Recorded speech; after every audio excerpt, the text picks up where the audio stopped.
Go home, you broke, jobless old lady. Why did you come on this trip for free? I was utterly disappointed with my family, as usual. I'll show you all what hell looks like. Deciding to take action against them while enjoying some alone time away from my family, my brother called me. Hey, what did you do, sis? Allow me to introduce myself. My name is Lucy, a 30-year-old office worker. I've been dating someone for about 3 years now. His name is Alan, a true gentleman who treats me well and cares for me deeply. We initially met in college, where he was my senior, and I often sought his advice whenever I had work-related concerns or personal issues. Each time, he listened attentively and offered sound advice. After becoming working adults, we continued to meet up regularly. One day, he confessed his feelings, and we started dating. Since then, our relationship has been going smoothly, and we've been enjoying our time together, contemplating marriage in the near future. Then, one day, Alan proposed to me. Lucy, I want to spend the rest of my life with you. Will you marry me? Yes. And so we decided to get married. We immediately informed our families about our engagement. Nice to meet you, I'm Lucy. Oh, we finally meet, huh? I've heard so much about you from Alan. You're just as cute as he said. I don't know about cute. Go on, have some confidence. Come in, come in. Thank you. Alan lost his father a few years ago, and now only my mother-in-law-to-be lives in his family home. I was anxious about whether I'd get along with her, but she's turned out to be incredibly kind and wonderful. We had a delightful conversation over tea and snacks. Lucy, you're such a wonderful person. I'm so happy you're going to be Alan's wife. Mother-in-law showered me with compliments, something I wasn't used to, leaving me a bit flustered. I'm looking forward to your wedding. See you, Mom. Thank you for today. The meeting ended on a positive note, and I felt relieved. But next, I had to introduce Alan to my family, a thought that instantly brought me down. The reason is, I don't really like my family. The root cause lies in how my parents treated me since I was a child. Both my parents excelled in sports. Mom was into track and field, and Dad was a soccer player. They were so good that they got into college on athletic scholarships, and naturally, they expected their children to excel in sports as well. However, I didn't have the athletic ability they hoped for. My parents always wanted me to excel in something, so they had me try out various sports. I remember doing basketball, swimming, table tennis, and even figure skating. But the truth is, I was never athletically gifted. I was average at best, and that wasn't sufficient to gain acknowledgement from my parents. They were clearly frustrated. Then my brother Kyle was born, with high hopes for a boy. They also immersed him into sports. Turns out, Kyle had a knack for soccer. When the local youth coach identified his talent, my parents were thrilled and shifted all their attention to Kyle. Kyle is truly a genius. Our child is definitely something special. Their words implied that I was the exact opposite. A disappointment. They favored Kyle in everything and acted like I didn't matter. Even as I grew older into middle and high school, they never paid me any attention. I focused on my studies and excelled, but they dismissed my efforts, saying being good at studying is meaningless. When I wanted to go to college, they told me they couldn't afford it, so I used scholarships to get by. Meanwhile, Kyle continued to excel in soccer and even got into high school on a soccer scholarship. My parents were ecstatic. He's definitely going pro. We can do anything for Kyle. Growing up so adored, Kyle started to look down on me. Lucy, you're such a loser and a jinx. Even Mom and Dad don't like you. If you aren't here, they could invest more in me. You're such a burden. Kyle would often insult me like this, and my parents never corrected him. You really are a burden. Wasting money on you is what they mean by unnecessary expenses. Hearing this from my own family crushed my self-esteem. I managed to get into a decent college and landed a job at a well-paying company. But my self-worth remained low, and my achievements were always overshadowed by Kyle's successes. He got into college on another soccer scholarship, and my parents were even prouder than ever. By then, I was already working and struggling to pay back my student loans. Kyle was still living at home, showered with love, attending college and playing soccer. But the path to becoming a pro wasn't easy. In the end, Kyle couldn't go pro and had to find a job. Still, my parents were proud, and Kyle continued to live happily at home. Every Christmas, when relatives gathered, my parents forced me to attend. They introduced me as their disappointing daughter and Kyle as their pride and joy. But Lucy is doing well and has a stable job. Even when relatives said that, my parents would brush it off. Seeing this, I was always disheartened. At some point, I stopped participating in Christmas gatherings. I ceased attending family gatherings and felt apprehensive about introducing them to my fiancé, Alan.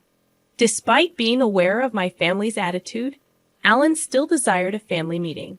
After years of hesitation, I made the decision to return home. I called Mom to share the news, but her response lacked warmth or inquiry about how I was doing.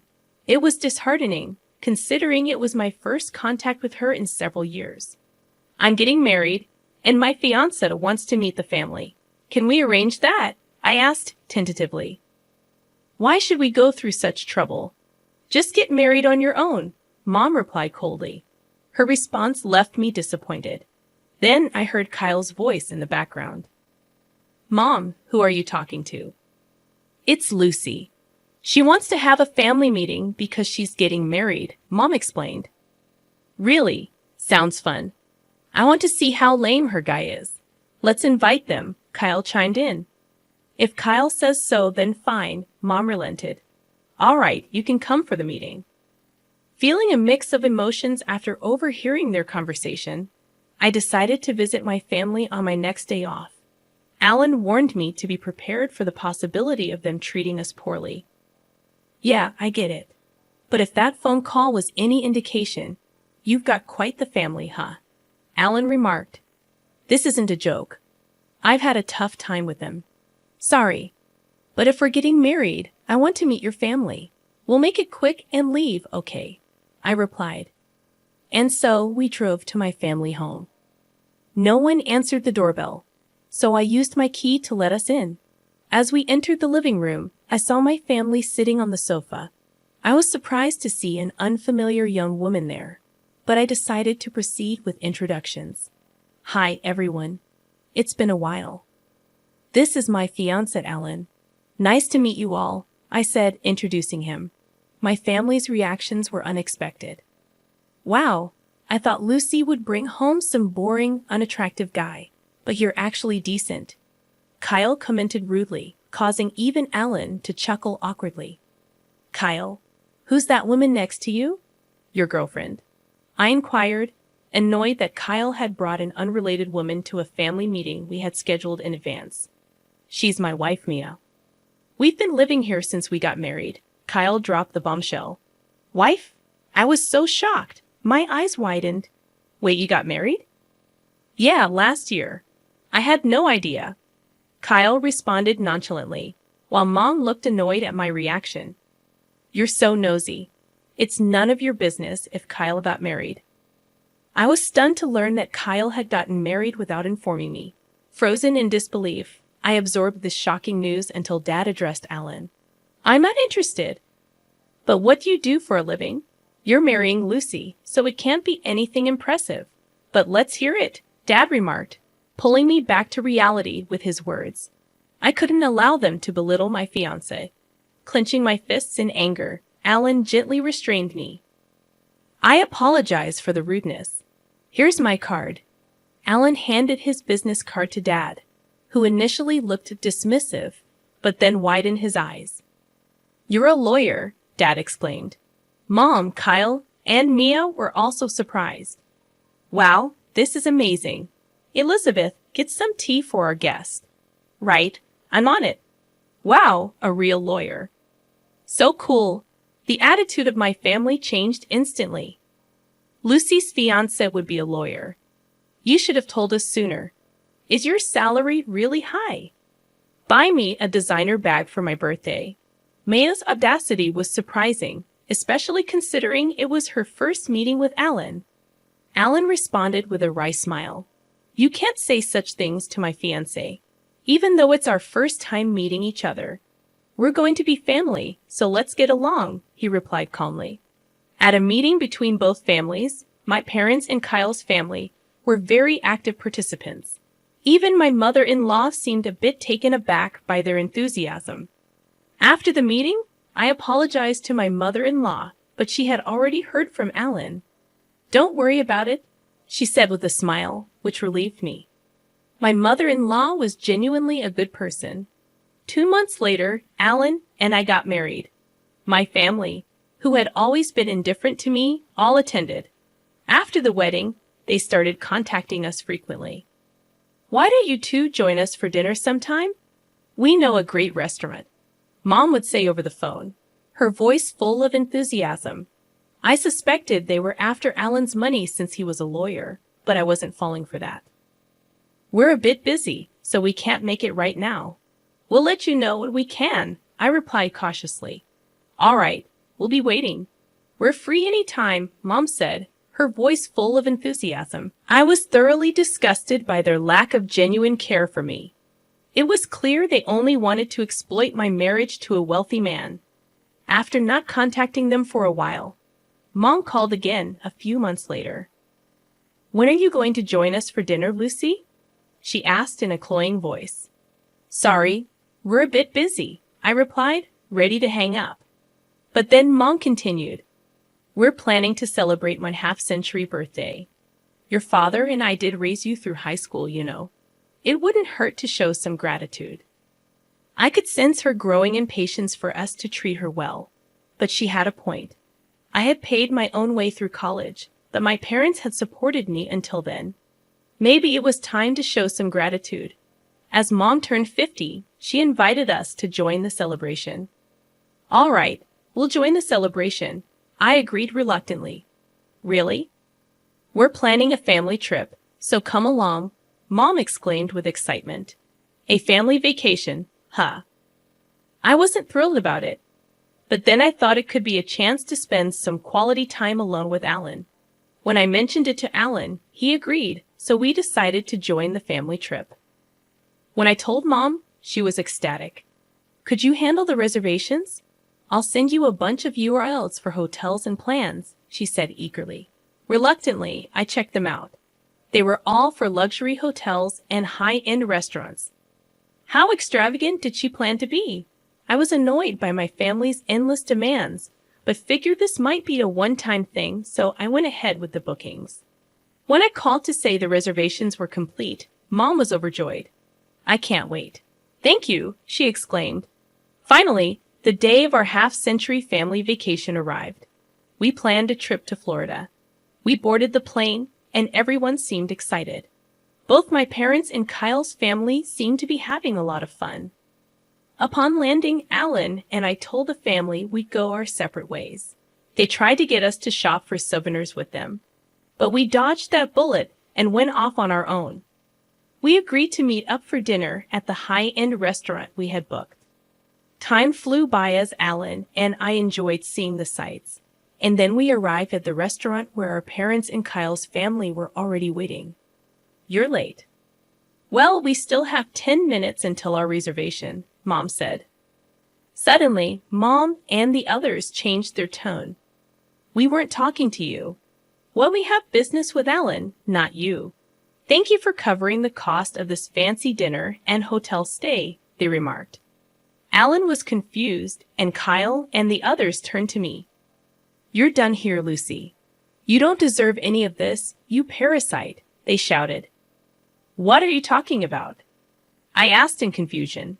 Go home, you jobless loser. What's your deal coming on this trip for free?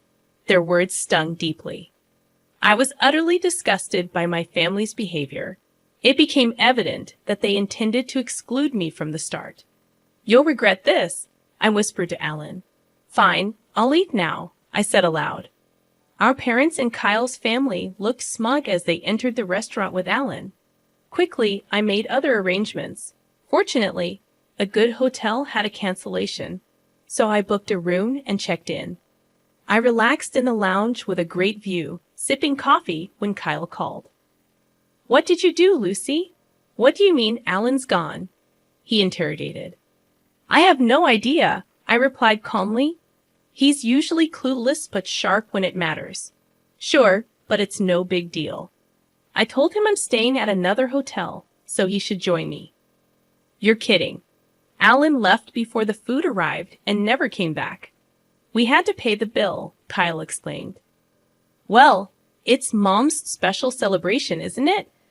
I retorted. Shut up. You'll get the bill later, Kyle snapped before hanging up. Soon after, Alan arrived at my hotel grinning. Did it work? Were they mad? He asked eagerly. Yeah, they were furious. They're hopeless. You were going to pay for everything, and they still acted like that. I explained, watching as even Alan was dumbfounded by their behavior. We shook it off and enjoyed a meal at the hotel's upscale restaurant. Returning to our room, we relaxed and woke up refreshed the next morning. We got up and enjoyed some sightseeing. We didn't want to fly back at the same time as our parents, so we changed our flight to an earlier one. While waiting for our flight, Mom called, furious. Hello, what's up? I thought you didn't need me for anything, I answered. What's the meaning of this? Why is the hotel bill due at checkout? That's not how I made the reservation. Don't joke around. We can't afford $11,000 per person. If you enjoy the luxury, you should pay for it unless you want to get arrested. Stop it. You're so arrogant for a parasite. You're the one who needs to stop.